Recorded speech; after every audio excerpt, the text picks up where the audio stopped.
Good evening. Welcome to California Today. I'm Ling Zhang. Here is a preview of some of today's stories. An explosion in one San Francisco neighborhood burned a home down. 2 other homes were damaged. One city in Orange County voted this week to determine which flags can be flown at city facilities. This move comes after controversy over an LGBT flag displayed at city facilities during Pride Month. An explosion in a San Francisco neighborhood caused a 3-alarm fire. 3 homes were damaged. Firefighters responded to a 3-alarm fire in the Sunset District of San Francisco on Thursday morning. 1 person and 1 firefighter were seriously injured, and 3 homes were damaged. A resident told the Epoch Times he was walking out of his room when he heard an explosion at around 9:20. Yeah, it was like a bomb explosion. We saw the fire. The door was not opening. The front door was not open, so we came out of the parking. We saw it burning, so we thought we should leave the house. We should evacuate because the fire was crossing the buildings. Yeah, spreading. The explosion wave was strong enough to shatter the glass across the street and bring down power lines. Fearing that the fire would spread further, Farshi went back inside his home and told his roommates to leave. I saw one pedestrian was hurt. Her clothing was torn. Wow. Yes, her hair was burned. According to the San Francisco Fire Department, the fire was contained around 11:40 a.m. Authorities issued evacuation orders to residents living nearby. All others on the block sheltered in place. The cause of the fire is under investigation. One city in Orange County voted Tuesday night to determine which flags can be displayed at city facilities. This move comes after controversy over an LGBT flag flown at city facilities during the Pride Month. Mosier. No. Vandermark. Yes. Huntington Beach City Council members met with a mix of cheers and boos on February 7th. Members voted 4-3 along national party lines to adopt a new policy that only allows government flags at City Hall. The mixed reactions follow accusations of the policy change in response to an LGBT flag flown at city facilities in June of 2021. But Councilman Pat Burns, who brought forth the motion, said that is not the case. It's not about getting rid of the pride flag. I think we are so much bigger than that and mature that I have a nephew and a niece that are both gay, and I love them dearly, but we, in my family, don't recognize them as any different, and that our flags that we have that represent our governments are what is important to unify us and get over this divisive titling and stuff, and we just stick with our beautiful American flag. Councilman Casey McGeehan agreed, saying that no group is being targeted by the possible ordinance. Yeah, I just want to say, by definition, inclusion represents everyone equally.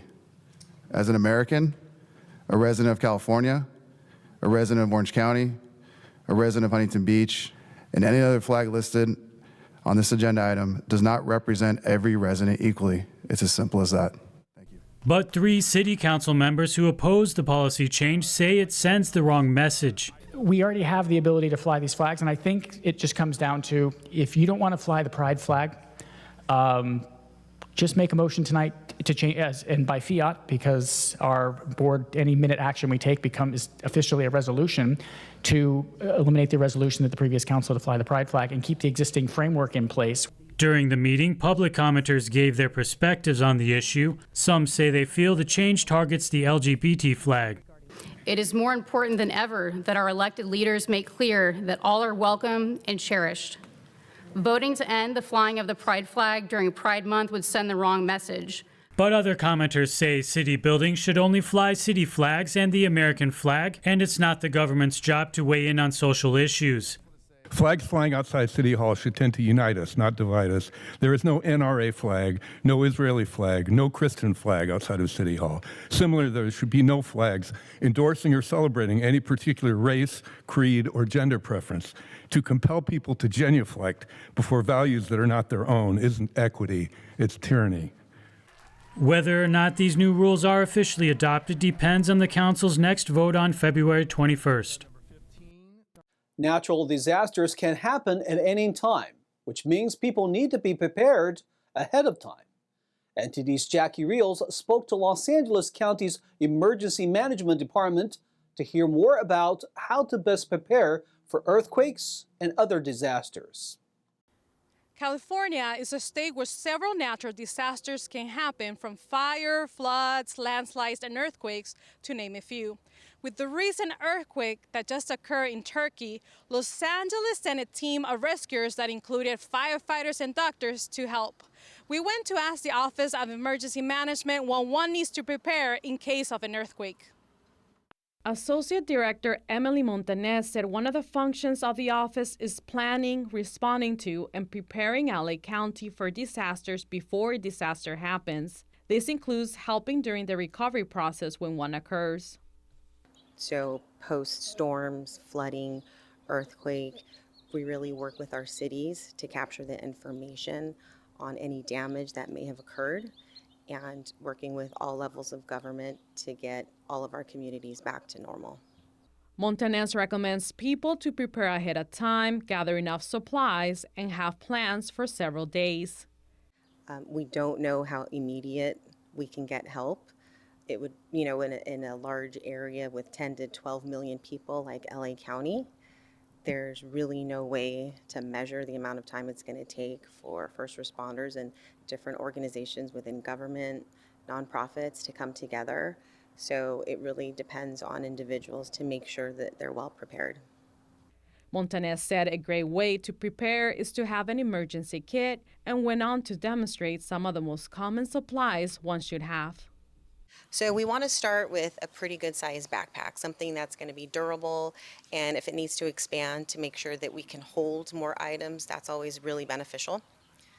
Water is definitely one of those essential items.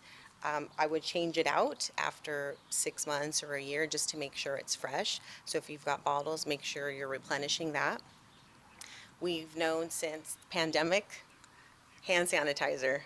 Well, this is such a great thing for so many purposes, right? Food, non-perishable food. This really comes in handy, obviously, especially if you've got elderly relatives or kids to care for. This should absolutely be in your pack. Masks, along with sanitizer. We've learned that these have really become a staple for us. One of the things I think people forget to include are cash. We're in a very much cashless society these days. If you don't have the ability to get to an ATM to take out money, and I would recommend small bills, 1s, 5s, 10s, and 20s. And then, of course, medications, everyday medications, prescription medications, things to make sure that you're comfortable in the event you lose your power or you can't get to a hospital or, your day-to-day places and you're stuck at home or wherever you're at during a disaster. And then, of course, here's an example of a blanket, but we need things like socks and shoes, extra sets of clothes.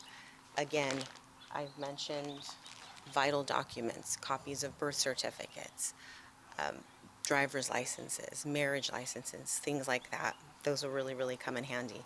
And then, of course, you have a first aid kit. Make sure you've got one of these as part of the pack as well. It is recommended to have several kits, such as one in your car, at work, or home.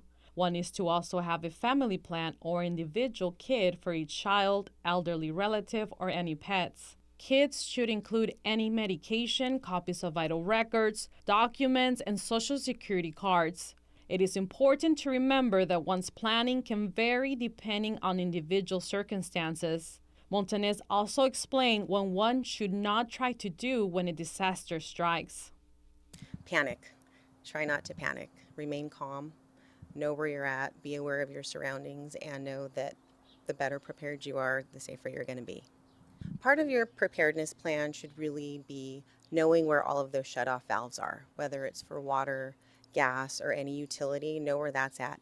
And you should typically try to turn those off as quickly as possible. Montanense reminds people to be prepared for anything. I think in 2023, we've already seen our fair share of emergencies, with the amount of rain, flooding, some of the damage that occurred on our freeways and roadways. So it's been good reminders that not just earthquakes are possible here in LA, but we should be prepared for anything. Preparedness materials or booklets on how to prepare for disasters or emergencies can be found on FEMA.gov, redcross.org, and at ready.gov. Jackie Rios, NTD News, Los Angeles. We are going to take a short break, but here's a look at what we got for you when we come back. When devastating floods swept parts of the state last month, one community in Central California survived without major damage. We'll learn more about their secret that may become a solution to flooding. For the first time in history, Tesla sold more cars than Toyota in California last year. Now 1 in every 5 cars sold in the state is an electric vehicle. That and more on California Today.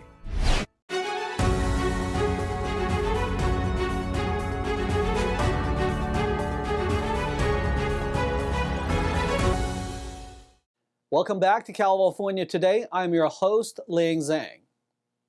There may be a solution to deal with the future flood and drought disasters in the state. Community groups are looking into more floodplain projects. When devastating floods swept California last month, the community of Grayson survived without major damage. It's a town of 1,300 people tucked between almond orchards and dairy farms where the San Joaquin and Tuolumne rivers converge. And that's thanks to the 2,000 acres of former farmland across the river that have been largely restored to a natural floodplain. Advocates for floodplain restoration say it can help solve California's dual dangers of flooding and drought. It can replenish groundwater for future drought relief while protecting towns from the catastrophic flooding. So they simultaneously deliver flood safety by reducing water surface elevations when the floods come through. We have more space for the water to spread out, and we've modified some of the components of the flood system here so that the water surface elevations are lower for neighborhoods like Grayson or even for our neighbors downstream in Stockton. Rentner said the $50 million project was funded mostly by federal, state, and local grants. Last month was the first major test as the landscape was reshaped by degrading levees and creating swales. About 40 volunteers exchanged invasive plant species for native ones. One of the volunteers was David Guzman, who works in an almond processing plant and lives right up against the slough of the San Joaquin River.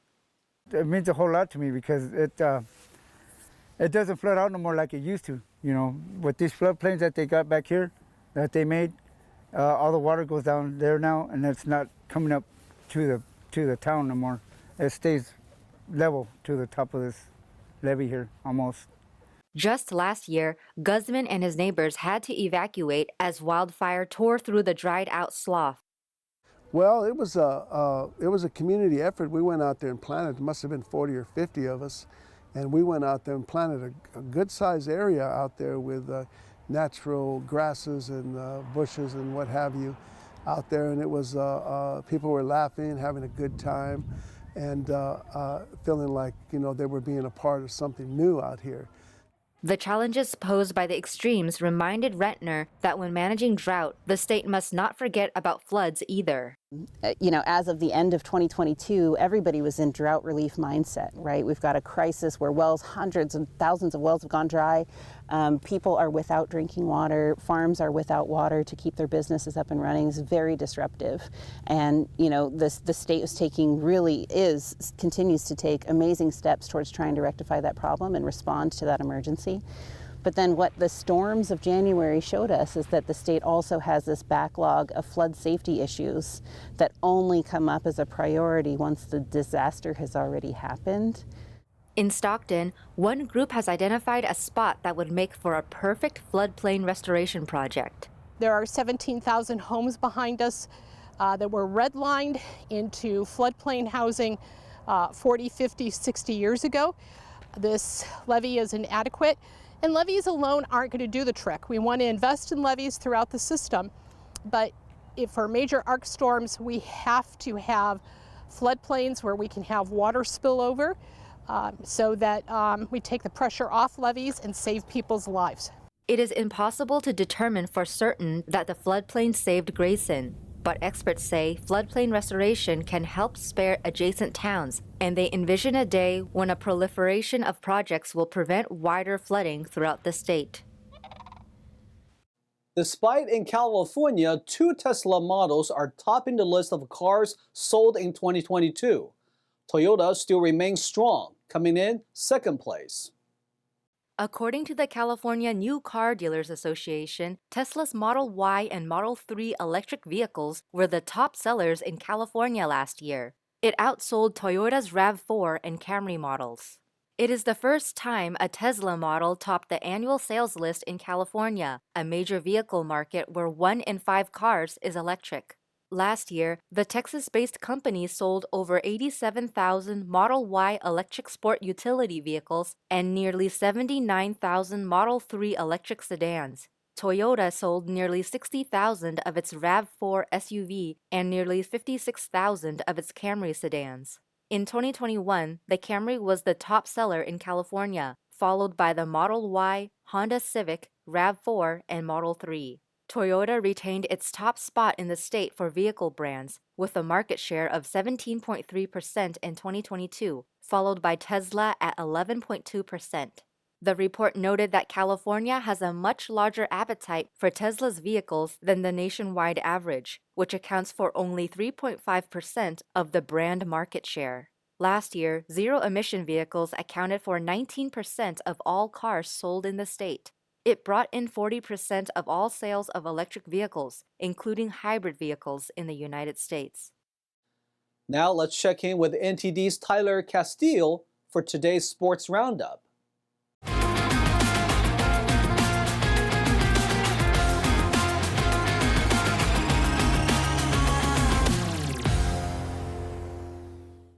Welcome everyone, I'm Tyler Castile and I'm taking you through the California Today Sports Roundup. Damian Lillard had 33 points as part of his second career triple-double, and host Portland spoiled Klay Thompson's 33rd birthday by edging Golden State.